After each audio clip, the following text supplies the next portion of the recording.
149 സങ്കീർത്തനം. യഹോവയെ സ്തുതിപ്പിൻ, യഹോവയ്ക്ക് പുതിയൊരു പാട്ടും ഭക്തന്മാരുടെ സഭയിൽ അവന്റെ സ്തുതിയും പാടുവിൻ. ഇസ്രായേൽ തന്നെ ഉണ്ടാക്കിയവനിൽ സന്തോഷിക്കട്ടെ. സിയോന്റെ മക്കൾ തങ്ങളുടെ രാജാവിൽ ആനന്ദിക്കട്ടെ. അവർ നൃത്തം ചെയ്തുകൊണ്ട് അവന്റെ നാമത്തെ സ്തുതിക്കട്ടെ. തപ്പിനോടും കിന്നരത്തോടും കൂടെ അവനെ കീർത്തനം ചെയ്യട്ടെ. യഹോവ തന്റെ ജനത്തിൽ പ്രസാദിക്കുന്നു. താഴ്മയുള്ളവരെ അവൻ രക്ഷ കൊണ്ട് അലങ്കരിക്കും. ഭക്തന്മാർ മഹത്വത്തിൽ ആനന്ദിക്കട്ടെ. അവർ തങ്ങളുടെ ശയ്യകളിൽ ഘോഷിച്ചുല്ലസിക്കട്ടെ. അവരുടെ വായിൽ ദൈവത്തിന്റെ പുകഴ്ചകളും അവരുടെ കയ്യിൽ ഇരുവായ്ത്തലയുള്ള വാളുമുണ്ടായിരിക്കട്ടെ.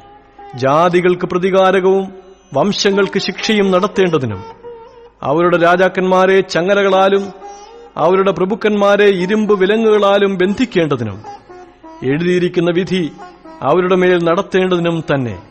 അതവന്റെ സർവ്വഭക്തന്മാർക്കും ബഹുമാനമാകുന്നു. യഹോവയെ സ്തുതിപ്പിൻ.